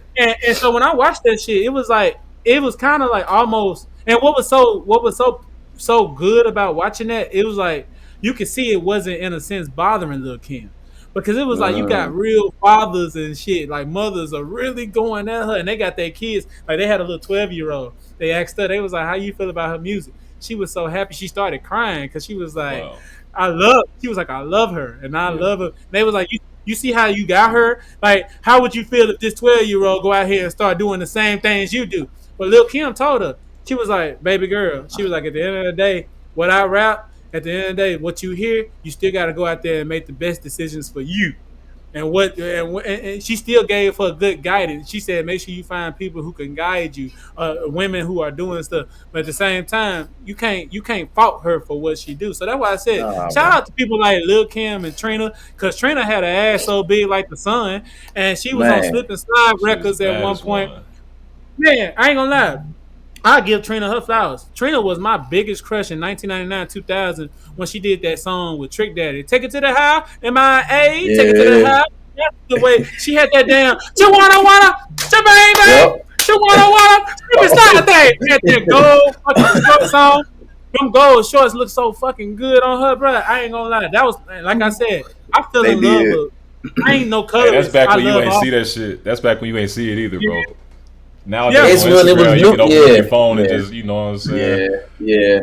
It was different. It was different. Yeah, but they did pave the way, bro. You right about that, bro. Because they try to make it seem like a lot of with like Cardi and Sexy and Meg, like they try to shoot them like what they doing is new. But it's nothing new about nothing they're doing. Because you gotta think about it. Somebody like Meg Thee Stallion, in a sense, people made a big deal out of wet ass pussy, but you gotta think about it. Trina done made some worse songs. They didn't have the visibility. They didn't have the same visibility that these girls have now. They had it for their time, but the level of visibility that they got now is like, that's the reason why they make such a big deal out of it. But the truth is, it's been a thing. Even when we talk about NWA and the shit they used to, like, bro, we be talking like these niggas be saying shit that we ain't never heard before. Even when we talk about them old school Motown groups, them folks been talking about fucking. They just say it in a different way. They just say it in a different way, bro. I ain't gonna say. But the only difference now, I will say this: the only difference from back then to now, and I hate to say this, and I put it out there like this because it's gonna sound like I'm hating. And I hate to sound like I'm hating, but I love Sexy Red. I love them. At the same time, do I believe Lil' Kim and them people that paved the way for them was better? Yes, they was way more talented. They definitely had MC skills. PR. You know, when people was used to talk about how the labels had the PR teams and all that. Well, they showed you how to perform. They showed you how to talk to people. They showed nowadays they don't give a fuck. Like they don't give a fuck. Like you got Sexy Red. Like how I'm talking freely right now on this talk show. I can talk like this right now on this talk show just because at the end of the day nowadays it's no filter. It's no filter. It ain't no filter. You can go. It's about your audience, and at the end of the day, who you trying to attract. Now, at the end of the day, like I said, Sexy Red, she get on the fucking interview and told you how she like to get her dick in her ass and make her heart stop. I ain't never hear Lil' Kim talk like that in no fucking interview. Only when she rap, maybe. Only when she rap, but then also when Lil' Kim she kept the music. But also when Lil' Kim used to rap, she used to actually fucking flow. Yes. Even if she said some out the wall shit, she used to flow. So he used to set y'all up like, man, that bitch going hard. But then you hear Sexy Red, you just, man, that bitch nasty. You still doing this, but and I still love it. Like I said, I still love it, but you could just see the talent difference. But like I said, I just wanted to show love to those women back in the day who actually paved the way because it was like, man, they if you ask me, they took more flack back then for the music they did because again, parents was on kids' ass. Parents was on it. It was on the radio ass. That's why we had BET. Walk for them to run. That's why we had BET. Like when you think about it, that's why we had that because at the end of the day, it was after dark, and it was supposed to be a time where kids wasn't up and you were supposed to be asleep. But guess what? Now, BET Uncut is on YouTube every fucking day. Now, bro, you can go on YouTube and type in any video. That was when you what you saying is so factual, bro. The times where you used to have the whole that press back button for the TV when you had to be ready. You and that I was watching Disney. It was nothing like those times, bro. You really was like, I just hope my mama don't walk through this door, but if she do, I'm ready. Yeah. That's why. That's why I'm glad I had the type of door that I had in my house, cause like this is just our stories. You know, we be talking shit on here. I remember when I was in I used to stay with my mom and them. Now it's my hey, our people that's out there that's watching, I promise you're gonna remember this.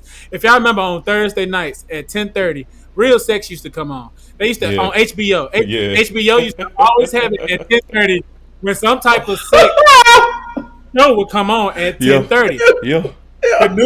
And it was always a soft porn. Yeah. They wouldn't show the it wasn't no you don't see some titties though. You don't see titties. You won't see no penis like that. Only thing you'll see is them going like this and the girl going back and forth. But you'll never see nothing else. So that's why it was crazy. Like I used to real life sit up at 10:30 when it came on. I'd be in the bed and I have my finger on that back button. I'd be watching it, be going crazy, hunching the shit out the bed. Out of nowhere, as soon as that door. Yup. What you up in that door? I'm just watching Nick at Night. Mama Bill Cosby on. Yeah. Yeah, Mama Theo on town. He on TV. He done messed up. He done got in trouble, Mama. Rock on. I'm watching Bill Cosby. Mama, I done had too much pudding pop, Mama. I don't know what's going on. Tell us a damn pudding pop. Speaking of Bill Cosby, though, man, I do want to. Sorry if y'all. Look, I'm sorry to bring. No, you good. It's a perfect time, bro. Because I did bring up Bill Cosby. You know, I felt like we all lost a brother. You know, I feel like I did. I don't know about y'all, but Theo was like a brother to us. Marcus Jamal Warner passed away. Was drowned and stuff. Malcolm. Yeah, Malcolm. That's what I said, right? Malcolm. Malcolm Jamal Warner. Oh, yeah. Malcolm Jamal Warner. So R.I.P. that man. It was really that shit caught me off guard. Yeah. But and he was young too. He was still young. 54 is young, y'all. Young I as hate to hell, say it, bro. but 54 is young as hell. Like I look at my mama, even her being in her age, I'm like, yeah, she's still young. Like, and that's 60. No, She in her 50, 60. 50 is I young as be hell, bro. I feel like up there when you up there, you young. So when he passed, I ain't gonna lie, it caught me off guard. And like just to know what he represented as far as for black men, because Yeah. he was honestly, I never looked at him as at a bad light. Like even if he was in Nah, a show, I don't even think he was in a show where he played a bad guy. And if he did, you still couldn't expect him to be the bad guy because he was just nah. so good and his energy was so great. Yeah, And Yeah. like so yeah. man, how y'all man, I hated that man. So how y'all felt about that, Drew? That shit hurt me.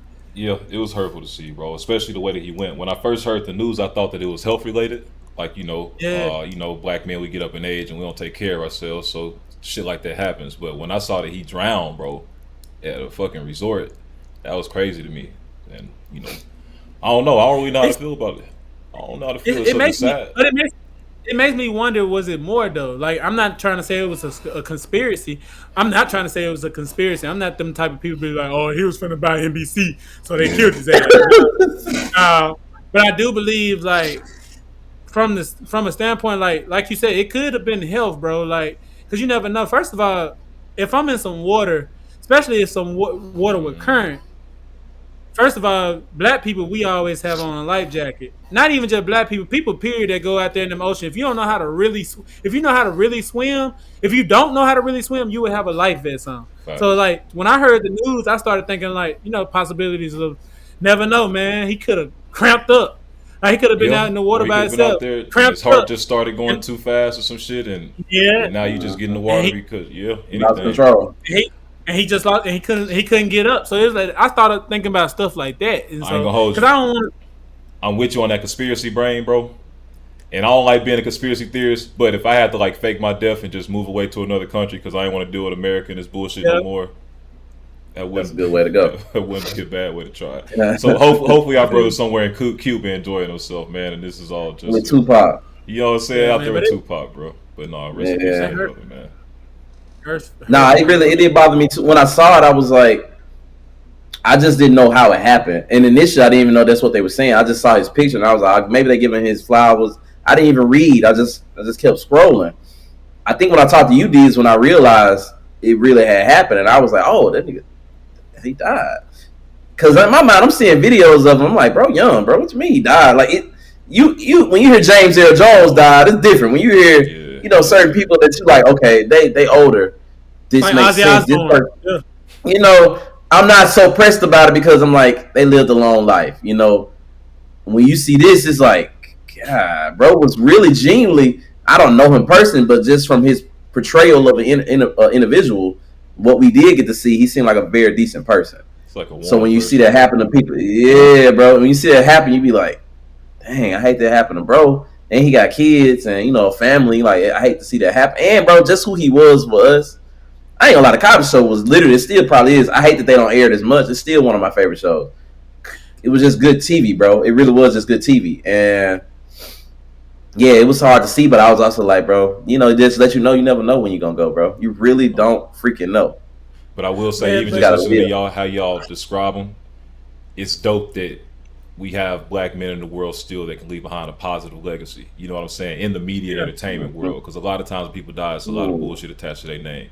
But every time I heard Yep. somebody bring up brother Malcolm Jamal Warner, it's been with warm regards and they speak highly of him. So yeah, Yeah. for rest real. in power, And I'm man, a, for sure. Yeah. and I will say one more thing too. Like the last thing I'm gonna say is, like you said, like in a sense, he was such a positive person.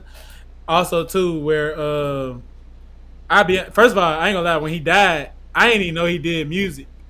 Mm, I ain't even know he did music like talking about. But I ain't gonna lie. When I started seeing the post, everybody making posts where like he was dancing and then he was doing shows. He was still doing shows. He did jazz music. And I ain't gonna lie, I went and listened to that shit. He actually made some like the music that you would expect him to make, as far as like Oh yeah. from the spirit he gave off. Like that positivity. If you listen to if you Yeah. see him up there playing the bass, he's actually like he's having fun, he's smiling. It's like he that good spirit. And yep. then not even just that, but then it's like, bro.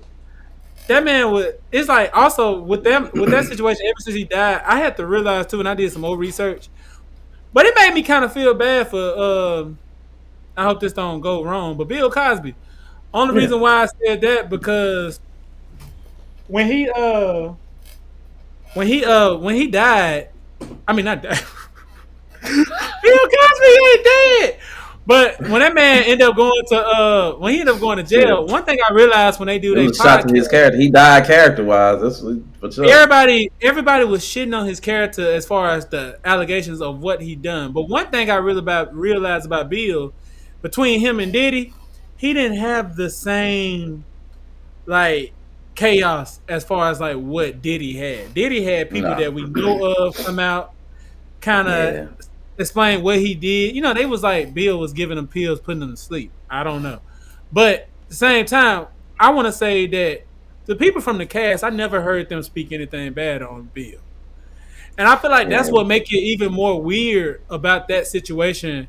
You know, like again earlier we were talking about this conspiracy theories, but I think that's what make it weird because so many people came out talking about what Bill did. But the people that we expected that worked with him, that we saw every day that worked with him was doing, they never had nothing to say. And they always made it seem like it was a positive thing. Even Malcolm, he made it seem like his time with Bill was positive.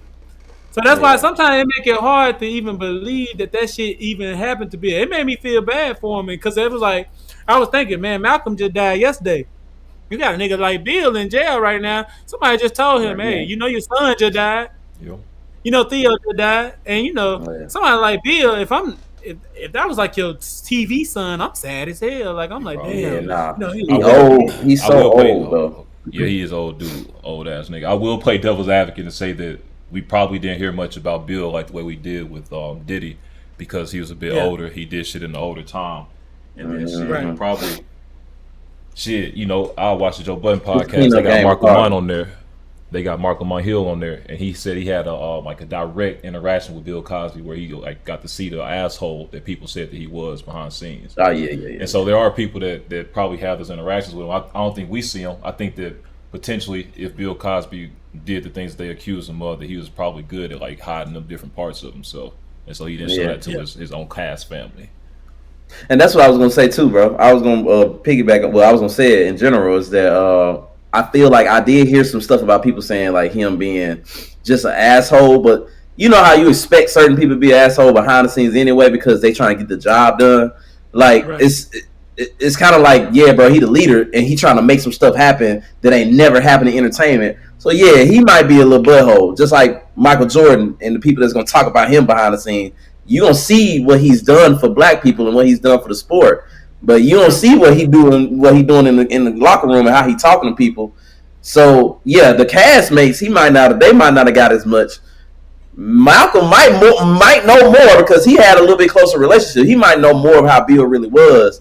I do believe Bill just was like Pat said, just really good at being those different versions of himself. It's like I gotta be and honestly, a lot of us are really good at it. It just so happens his other side was just a little bad for him, and because like what he said, he grew up in a time where honestly it was easy for him to get away with it, way easier for him to get away with it, and you know, when nobody finna go against America's father. Bill Cosby was America's father, bro. I still feel bad for him, though I believe he may have done these things. I still feel like, dang, it's hard to. I feel bad for black people. When that Bill Cosby, I really feel bad for black people, bro. Because for us, it was like we losing a hero, and then the only ups or the good part about Malcolm is that he was such a positive person that nothing that Bill went through put a blemish on his name. Mm-hmm. He was close to him. He was still hanging out with him. He was still like really close to Bill, but nothing that Bill ever did, I feel like it didn't influence Malcolm to be anything different than who he was. And that's the good thing about his passing now is that ain't nobody came out and said, well, y'all know he used to, and he one time he had did this, and nah, bro, he was just a human being, bro, a black guy trying to do legacy, and I like that. And I'm glad Malcolm was able to. I'm glad Malcolm was able to tell people how he wanted to leave his legacy before he died, though, because it was crazy. You know, if y'all seen the Melissa Ford interview was going on, and she was asking him, you know, what do you want people to remember you by? And that is weird. You know, when you get that type of question in May, he got that question in May. It's fucking July now. That's why them conspiracy theorists gonna go crazy now. I'm like, God. She was like, what do you want to be remembered by? And he was just like, at the end of the day, I know everybody. It was like, Bill told me. He was like, even Bill told him. He was like, Bill and other people told him, you know, first of all, we gave you the blueprint. At the end of the day, everybody gonna look at you for your first half of your life as if like you're America's sweetheart. You're like America's son. Like that's how they gonna look at you. They will look at you like that. But then he said, but the cool thing about it is he got a whole nother half of his life that don't really have nothing to do with that now. He's still working. And the fact that he still have, you know, he showed longevity within and then again, like he said, he was a positive force in a positive light to the black community. He said he loved and it was just cool to hear him say these things. But like I said, it's crazy when a man died after he just had this interview and he say something like that, and it's just like, damn, bro. It's like it was just like it was like I told y'all last episode. You know, I ain't trying to get back on that, but it was just like again when I had that talk with Paul, like just having that talk with him, and 2 weeks later he dies. Yep. It was just like, damn. At least I got to hear him, and you know, hear how I felt and hear how he felt, or you know, the emotions or whatever. At least I got to hear from you how you're feeling and how you feel, you know, how you're going to move. It's the same thing with Malcolm. It was just like, damn, you told us how you want your memory to be. And guess what? Now you leaving. Everybody remember you for those same exact reasons, just like he said. So It's a blessing, bro. It's a blessing. Well. It's sad, but it's a blessing. It is. I feel like based on what you just said, like when people impart that last little bit of knowledge on you, or if they didn't just share something with you in life, and it's something that you can actually go back and reflect on and think about, then people don't really die, bro. Like they can always be a part of it. If you can replay that memory in your head, a piece of them stays alive. You know what I'm saying? So, hell yeah, legacy, bro. That's what keeps me afloat, man. Yeah, hey, man, it's all about legacy, man. Legacy, but let me get on y'all ass about some legacy though. Last episode, y'all niggas was really coming at me talking about the Clips album's gonna be number one. Justin Bieber album was gonna be number one. I never said the Clips was gonna be number one. And I definitely that's why I put it in the list. I was saying that Justin gonna outsell all them because he a white boy. I did say that. I looked at the numbers, bro. What did I say? You said Jack Boy. You said, bro, you sleeping on Jack Boys. You sleeping on the amount of people really about. And you're right, I was, bro, because they outsold everybody. Now, hey, Justin Bieber outsold everybody. I'll say really quickly before you dive into this, McDonald's sells a whole lot of burgers every year, brother. a whole lot of burgers, man. A whole lot of bullshit. He sell a whole lot of bullshit. Is what he's saying, guys. That's what he said. But I'm gonna just say it like this, bro. I didn't expect it to be that much of a jump past everybody else, but 232. All right, so Clips did 118. What y'all think about Travis Scott and some of the practices that people say about him, like with his bundles and like the merch deal that he does whenever he releases projects, and how that boosts his numbers?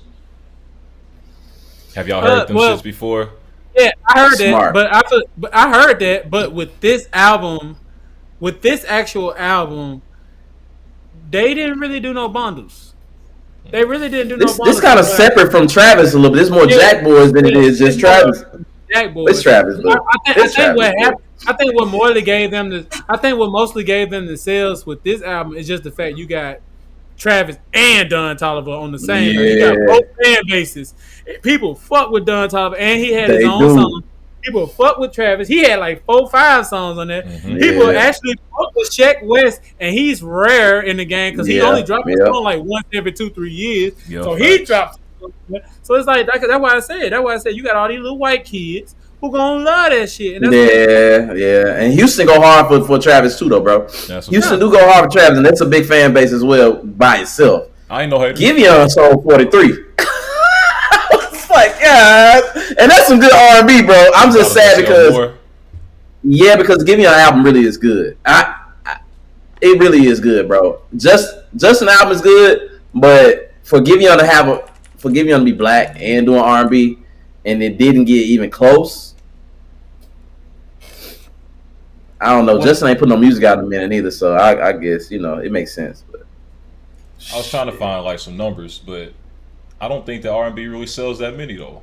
Like I don't think that 50, 60,000 is good, but I don't think that it's quote unquote bad for the R&B genre, bro. I don't think that it's streaming. No, he did a good job. 43K is still good, but like when you go with Justin just dropping an R&B album, technically that's what that was. It was. Pat called him Elvis, and technically that's what he did. Nah, because when you look at Justin B albums on Apple, it still say pop. Oh, yeah, they're gonna do it. They're gonna push it as pop. You right? Oh, it does. Right. And y'all supporting this. Crazy. But SZA can't get listed as pop, or Anderson Paak can't get listed as pop. They got to get listed as R&B. But y'all support. Hey man, hey look, if y'all like it, I love it, bro. That's all I know. All I'm saying is it say pop, bro. Golly. Name all the black pop artists that can't get a pop label because them people won't let them in. You right, bro. Hey man, but if y'all like it, I love it, bro. Pop. Hey, enjoy Elvis, bro. But you know how many actual niggas jumped in their career trying to be pop and realized, I'm talking about people that actually do pop that can't get listed as pop because they black and they just No, but see, that's different, bro. That's him trying to do not white music. That's him trying to do pop music, the style. But pop, this is the thing, bro. That's why I wish they would change the genre shit all around, bro. You a fan of pop Justin Bieber, right? Yeah, but pop should be popular, bro. Pop should be popular. Hey, dude. Get this nigga the fan, bro. Y'all a fan too, bro. Cut it out, bro. We fans, bro. It's okay.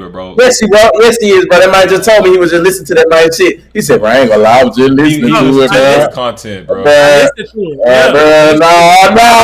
No, you enjoyed it out. To it for research. I enjoy it. It's good music. All I'm saying is it's fucked up because popular music is what we call it. Black people control the idea of what popular music is. Pop music is a style of music. So that album should say R&B because that's the style he put out. It's not going to because pop music is reserved for white people, and that's why our black artists who actually make pop music, not popular music, under the genre of pop, they don't get to be called pop artists because they niggas. And y'all supporting Elvis, bro. Stop supporting Elvis. We ain't gonna win until we do what we need to do. Hold on, bro. Look up Jason Derulo, bro. Do they say pop underneath his pop albums, bro? No. Let me say this right quick. I'm mad about this though. Oh. So Justin Bieber did drop that album, and it is labeled as a pop album. J-Mac is right. That album is, when you listen to it, more of an R&B album. I'm looking at The Weeknd last album, Hurry Up Tomorrow. Hurry Up Tomorrow was more of a pop album. But they got it listed as an R&B soul album. Yeah, that was the artist, bro. The Weeknd is 100% a pop artist, bro. He does not get put into pop. He's alternative, but still, he's alternative pop. I can't feel my face when I'm with you. Yeah, that's a pop single. Yeah, he got pop. He alternative more than anything, and they should make him alternative pop, and that's what it should say. Is this R&B to you? That's alternative pop. That's alternative pop, bro. Pop, bro. You defending the man, J-Mac. You defending the machine. No. I'm calling it Spade a Spade. They should have named that R&B. A Spade, huh, brother? Hold on, a Spade. A Spade, my brother. You understand what you just said? Shit. Oh. I'm just saying, bro. I'm calling out the facts, bro. Justin Bieber album was R&B. The Weeknd's album was alternative pop. So they should have listed it as alternative pop. Justin Bieber album being pop is Justin Bieber feeding into the system. Yeah, that's fucked up. Because he should have told them, bro, put that down as R&B. That's what it is. I got Sexy on here. I got Gunna on here. Who else he had on that joint? He had somebody else. I got Drewski. Cash Cobain. Come on, bro. This is R&B album, bro. That's sad. You don't even know who Cash Cobain is. As soon as I said that nigga, And that's his I best don't song. know. This song Yeah, going it is a viral. good song. That song going viral on Instagram just because nobody. Yeah, but that's more of a Cash pop record to Cobain, that me. guy, But he don't even know him. You not here for real. You in the pop world. Nigga, That's what your problem but you is. know what? you said Kurt But Cobain? Oh. you said you just called a spade a spade. That's what DC Young Fly was doing with Rick Ross. Yeah, If nah, y'all he did see call in Rick. recent news, if you call the recent news, y'all, DC Young Fly was like he was just calling a spade a spade. He was upset on his recent podcast interview that he did with Mal and Rory. Mal and Rory, him and the Mm-hmm. 85 also did like a joint little thing where they was all Mm-hmm. together. And they was asking him, was there any time where they was upset, like from a guest? And DC said he wasn't really upset. He just felt some type of way due to the fact that Rick Ross, you remember that episode where he had to go use the bathroom, but he never came Yeah, back? never came back. He said he would have never felt no type of way until Rick Ross went to a white podcast Uh-huh. and he actually stayed there for 2 hours. And he said, why they stayed there for 2 hours? They asked him like all type of uncomfortable questions, like asking him, how was it being Officer Ricky, basically, when he was Officer Ricky. And he was basically saying, but when you was at our podcast, we basically just cooling, we chilling, we talking Yeah, shit. we ain't even call. Ain't even bring up no disrespectful shit like We're that. not gonna. He said they're not gonna bring up no disrespectful Nope. shit. But you stayed there for 2 hours, and he was like, again, he just calling a spade a spade. And Rick Ross felt the need to come up and was like, basically, he did the shit for free. Yep. He did the shit for free. He had shit to do. And he was like, at the end of the day, basically, Rick Ross letting it be known he bigger than the program. I did you guys a favor. At the end of the day, That's what he said. He said, what was your analytics? He said, what's your analytics? He said, what was your analytics after I did what I did? Basically trying to make it seem like, Like what he did when he boost left, the show. it's the shit, boost your show. But like DC said when he came Bro, back, we had way bigger shows. He came back. He said, shit, Boosie did 6 million. He said Country Wayne did 7 million. He said, I don't even get what you're trying to say, because at the end of the day, like, and Rick Ross was like, he said, you know what? Rick Ross said, the next time I come up there for free, y'all can have me 200 wing. He said, y'all can have me 200 lemon pepper. But DC came back again with the nigga. First of all, you left. Like, you didn't even get to see what we had for you. He was like, we had 200 lemon pepper wings in the back. He was like, we had that, but no, he didn't. But he said he didn't know that because, again, he went to the bathroom and he snuck. He didn't go to no bathroom. He just snuck out. He just snuck out. Yeah. So I do think that was yeah. Yeah, Ross was trying to. Ross think he bigger than the program, and that's why I said I think we had this conversation. I think on our first 5 episodes, one of them first 5, 6, 10 episodes, I said it. I said, man, it's crazy how back then when I was young, boy, listening to Ross was like a culture. It was a culture thing to listen to Ross. From goddamn Teflon Don to Maybach music to when he was doing songs with Kanye. Man, I used to love Rick Ross. But to now see what kind of man he done became since he done got with Diddy. Because once he started hanging with Diddy, I felt like Ross started becoming lame. And that's when 50 started coming at both of their asses. But it was like, I still had respect for Ross. I ain't gonna lie, that last little motherfucking shit that happened, I lost all respect for Ross, because it's like, bro, you not bigger than the program. At the end of the day, you are a culture to us. But at the same time, bro, we still, like, at the end of the day, we black. Even if you went and did that shit for free, you can still respect them just as much as you're going to respect with white folks. Yeah. At the end of the day, we had a conversation. We was like, man, well, I think it's a disagreement in this. But I said 85 South Show, honestly, was the most popular podcast ever at that time when they first came out. When they first came out, they was number one to me. Nobody was touching it. And honestly, that's why more podcasts started. Came out. Once they started taking tours, nobody was doing podcast tours other than 85 South Show. So for you to think he was doing them a favor, it was like, nah, man, we just kicking the shit. But you treating us like we under you, and that's like not we cool. ain't the homies. That's really what it was. Yeah, but bro. At the end of the day, I love DC Young Fly because his response was so positive, and he was like, "You still the big homie. We still love you. You still can come to the show." But at the end of the day, I'm just gonna call a spade a spade. Bro. You know what you did, bro. And that shit wasn't cool. Man, shout out to DC Young Fly for having a level head and being able to talk through that with some sense of decorum. But like you said, bro, Rick Ross, that was I don't too much care for that, bro. Not from what we seen, like you said, bro. We watched we came up listening to Rick Ross music. We felt like he was a solid individual, bro. And not only for you to walk out of the platform to go to another platform, sit down and do the whole thing while they talk about things in your face that you may feel is disrespectful, like kiki and smile on their face and shit. But then to get on the Instagram and double down on it and not take no accountability, you could have easily said, "Bro, I fucked up. I was wrong for that," and just left it at that. Right. Yep. He could have left it at that, bro. But he want to double down in the shit. That's the double down in the bullshit is what makes me lose respect for people. And it gave me a bad taste in my mouth even listen to you saying that shit, bro. That's crazy. That nigga said I wasted my Gucci jacket on it. I couldn't even wear my Gucci jacket like I wanted to. No, bro, that shit was so fucking weird, bro. I was like, what was that about? Why would you even say that? DC said, well, guess what? Next time you come back to the show, bring that Gucci jacket. I'll pay you for that Gucci jacket just so you can say at least you got something. He said, I'm gonna get something from this. He was like, I'm gonna buy that Gucci jacket for you since you said you can't wear it no more. Like, it's just weird, bro. Like I said, you think you bigger than the program. How you gonna say some shit like that? That's weird, bro. That's weird. and honestly, bro, yeah. It made me feel all that shit he did with Meek Mill, all that shit he did with Birdman when Birdman was getting over on Wayne. I felt like at this point that was clout chasing. All that shit with Meek Mill where he wasn't giving Meek Mill his deals and basically wasn't giving him his money and all that shit, had that nigga in there locked up at a deal. Man, everything I'm starting to feel. You starting to see him. Yeah. You look at shit different. I be watching the Wale interviews, bro, and he don't never really speak about Ross too much.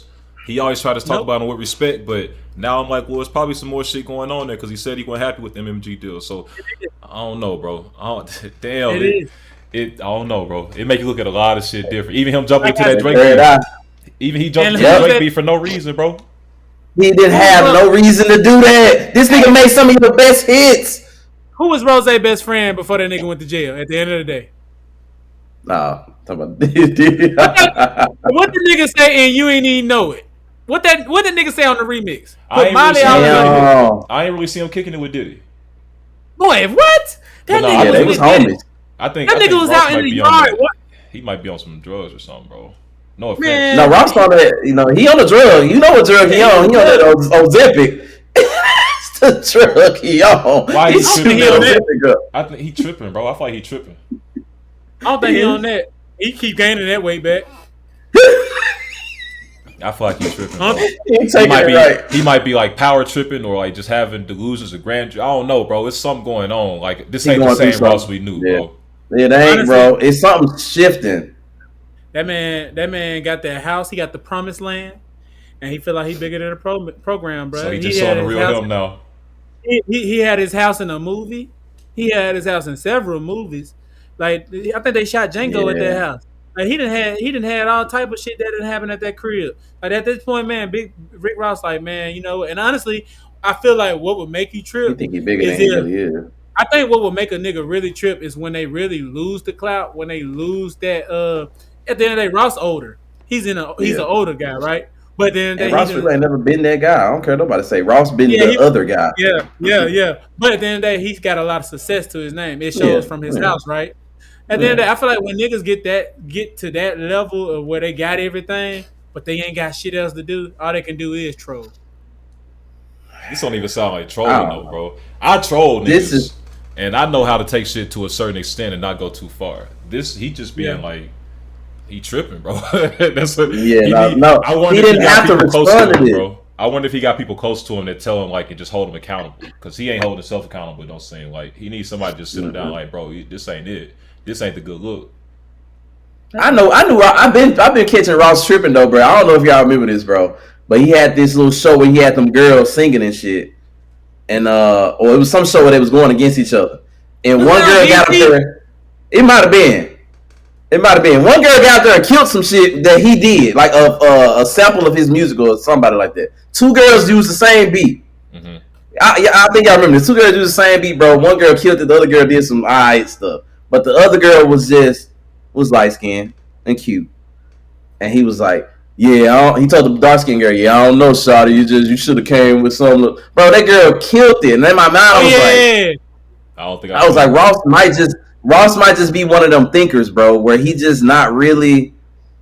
He really more about how it looks, or what it looks like to him. You know what I'm saying? He may not really even be a part of the culture like what we think he is.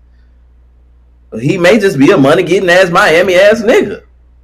I don't even think he no hood ass nigga. No, he a money getting ass. I don't even think that no more. Now when I listen to 9-piece, straight 8-ball, MJG, bitch, I got man. That nigga used to go hard. I don't even believe that shit he used to say no more.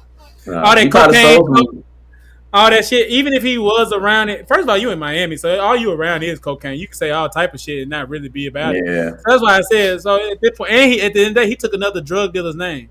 Like, he took another nigga's name. Yeah. So at the end of the day, like I used to be like, damn, him and 50 Cent were going at it. I used to be like, damn, bro, I got respect for both these niggas, man. But now I look at it, damn, I see why 50 be getting at this nigga, man. That nigga a bitch. And you know what? I don't mind saying that right now because, like I said, he did pull some bitch shit just recently, bro. For what he showed me and that shit, I ain't gonna lie. I could meet Rick Ross and wouldn't give a fuck. I'd be probably grateful for the opportunity. Yeah, just to you know what? At least I got to say I met him. Yeah, but at the same time, it's like, but it's like at the same time too, it's like I don't want to do no work with this nigga. Like I don't want to work with this nigga. Like anything that I could do with him, I could do before myself, bro. Like I wouldn't even do it. Yeah, bro. That right there showed me different. Yeah, he didn't have to fight that, bro. That was unnecessary, bro. All the way. 200 wings. Have me 200 lemon pepper wings. That's what that nigga said. Have me those, and I'll be back. Nigga, what kind of shit are you? He gonna die. He eat all them damn chicken wings. Speaking of people dying though, what's this about the bubonic plague, bro? I ain't even been on that. Yeah, bro. I was I don't know what the hell I was looking at, but I had got like a random notification from Apple News, and it was saying that they have found somebody that died in Arizona from a case of the plague. I don't think it's like 100% the bubonic plague, like they may have said pneumonic plague or some shit like that, but it's basically the same thing. They even said it in the article. Yeah. And so it was somebody in Arizona. They was in like a private area for like maybe 50 or so miles, and apparently they were doing something with animals, and the animal that they came in contact with had the plague virus in it, and so that got it to the guy, and the person ended up dying. Now, typically, if you catch the plague early enough, from what I read, it's not deadly. So apparently the motherfucker got the plague and then just sat with it for a little bit. Been holding on to it. It just hold on to it and then died, bro. But that just made me think, like, the plague, bro, that shit like shut down Europe, put it in the dark ages and all this stuff, bro. And I wonder, like, what was y'all plan B if the world went into like apocalypse mode, bro? What's y'all apocalypse mode plan? Stay my ass on the inside, get a bunker. Hopefully, bro, that's the thing. I've always wanted a bunker, bro. Your ass ain't ready. I wish I had a bunker, bro. I really to this. Daryl ain't ready. Ain't nobody still wishing, Daryl. J-Mac, this shit can happen tomorrow, man. It can happen. It happened already. It happened already. COVID was the example of what niggas, bro. I'm talking about a real apocalypse situation, bro. Like shit finna get real. What's your plan? You ain't gotta say it to a T. Yeah, his ass gonna die, for. You gonna die, for.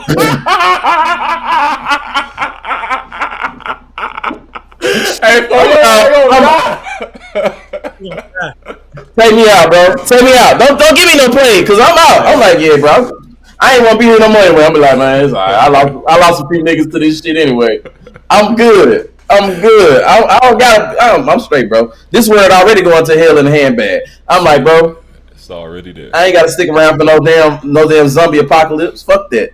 That was the first case since 2007, bro, where somebody died from in the United States, man. So I don't know, bro. It could get scary because like the fleas can get that shit, and then if the fleas get it, they can pass it to a dog, and then you get your dog, you put your dog in your face, now you got the plague. You thinking that you just got a little rash, some shit. Your ass gonna die the whole time. But no, I really think about that that apocalypse end time planets. You gotta, hey man. I know you think about it a lot. I don't think about it a lot, but I stay prepared. Like, get that crossbow. I ain't got no crossbow. You know what I'm saying? There's too many parts of the crossbow. I just got a regular old bow and arrow. You know what I'm saying? A regular old machete. You know what I'm saying? A regular old solar power radio. You know what I'm saying? He got it. Chilling, man. But he ain't thinking about it. Hey, look, a regular old first aid kit. You know, I don't be. I ain't playing it, bro. I'm chilling. So how we gonna know these motherfuckers got the disease? Are they gonna be like, ah? I don't know, bro. Tell them, bro. It ain't like rabies. We don't know. Like, it ain't like rabies. You could be laying down with somebody with it. You could be like Everybody got to remask up. It's gonna be like COVID again. They got it. Give me a kiss, baby. I got the flag. I got the flag. I got the flag. Your ass gonna start turning black. It's over with. Damn, bro. Toes gonna start turning. It's gonna be Shout out with. to Darius, man. Yeah, I said. Shout out to Darius. Yeah, man. Shout out to me. Shit. Yeah, no. Make sure y'all stay safe and clean and not fucking with dead animals. Hey, you said Ozzy Osbourne earlier, bro. That's what made me think about that shit too. Because he used to be biting heads off bats and stuff. Yeah, he probably started COVID. They said it was the Asians. It was Ozzy ass. It was Ozzy. Y'all know that man. Y'all know. Hey, what's crazy? Y'all know that man just performed. I think he was probably sick. That man just performed his last performance like 2 weeks ago. For real? Like 2 months ago, 2 weeks ago. He did his last show with his bandmates like 2 weeks ago, maybe. And he just died. Bro, I ain't gonna hold you, bro. It's a lot of people dying like right after doing shit, and it sucks. But if like it's better than being in a fucking hospice and just like waiting for death to take you. I think. Right. I don't know, bro. Like dying doing what you love versus just like sitting in the bed waiting for that shit to come to you, man. What the fuck? Oh my god! Ignore the chat, bro. Ignore the chat, bro. I ain't even been looking at the chat, bro. I hadn't even been looking at the chat, bro. That's crazy. Your ass tweaked out. No, but listen. I do hear what you're saying, though, Pete. Like, no, Don doing what you love, bro. Don just doing something in building legacy in general, bro. That's why we do what we do right now, bro. We trying to figure out what we can do, the most that we can do in a positive way, in an impactful way before we go. Because we got to go, nigga. We got to go. You gotta go. You don't choose the circumstances of your birth, but you can choose how you get about this motherfucker. You know what I'm saying? So, with that being said, I don't know why I had a random man thought today when I was running. I had this random man thought while I was running, and I don't know why. I was listening to Tyler Creator new album when I was running, and for some reason I was thinking about like we were talking about like his creativity of how he is as an artist, and how he is as an artist. You know what I'm talking about? And when I was thinking about that, I don't know why I thought about it. It's gonna sound crazy, but I was like, man, Tyler the type of nigga. Cause I think it was because of the death that's going on right now. So that's why I thought about it. I was just like, man, I could see Tyler Creator being the nigga that kill himself. I hate to say that, but he'll be that nigga that get to a certain age, he'll kill himself on some weird shit due to the fact that, in a sense, he lived his life the way he wanted to live it. But in a sense, take himself out the way he want to take himself out. But I be feeling like also people be having like we said, some people be having like these minds. I think they be having like these plans to do weird shit.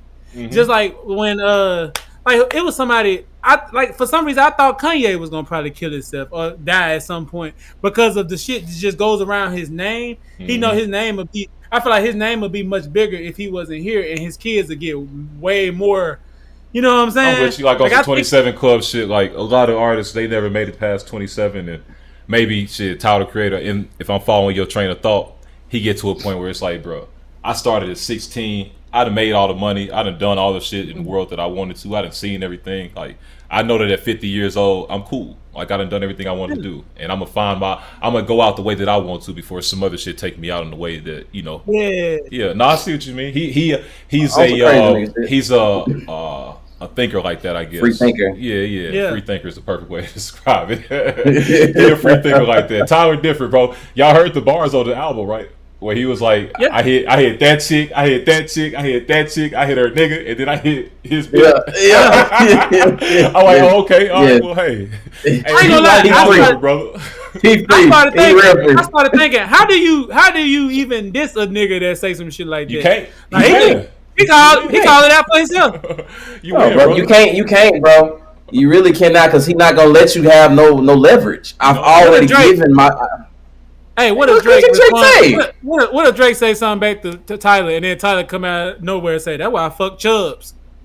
What the fuck? You fuck Chubbs? Now you looking at Chubbs, little nigga. Why you telling me you fuck Tyler? Now Drake and Chubbs having trust issues because this is like, I promise you, I never let. I ain't never did nothing, bro. We just went to get ice cream one time. Damn, brother. You think Tyler want to lie on his dick like that? That's some weird shit. But it's like, how do you roast some shit like that, bro? Like, Tyler got the ultimate win card, bro. He don't. Yeah, that's what I'm saying. He don't care. Yeah. When you don't care what people say about you, and people already know you don't care. So it's like at that point, they love you more for not caring. It's like the Joker, bro. Yeah. It's like being the Joker. Oh, he definitely the Joker. He the Joker of the game, bro. I'm gonna say that he literally is the Joker of the game, bro. You can't beat the big Joker, bro. That's the best card in the book. No, cannot. Oh, I want to bring that up, but I don't got enough information on it, bro. That new DC shit that's been going on, like it's another universe where they changing all the characters and they look a whole lot more dangerous and ugly and bigger and crazier, bro. Like I'm gonna get some clips of one before we come back next time, bro. But this new DC shit been wild. You saying that about Joker made me think about it, bro. Because like they got Batman 6'2", 280 pounds. Like it's like, bro, these niggas it's a bunch of crazy shit going on, bro. But we'll talk about it another time. I just want it just crossed my mind when you said Joker. Hell yeah! What y'all got going on this weekend, man? Anything that we can exploit for entertainment purposes? Yeah. What am I doing this weekend? I'm going to Hurston. Hurston. My boy Jess said, you enjoying your time off. I hate y'all teachers. I'm going to Houston. Y'all teachers, y'all need a sense of structure again. Y'all need boundaries. You know what I'm saying? Y'all need to get y'all ass back in them classrooms. I'm gonna wait. Look, these last couple weeks. No, take y'all ass back to work.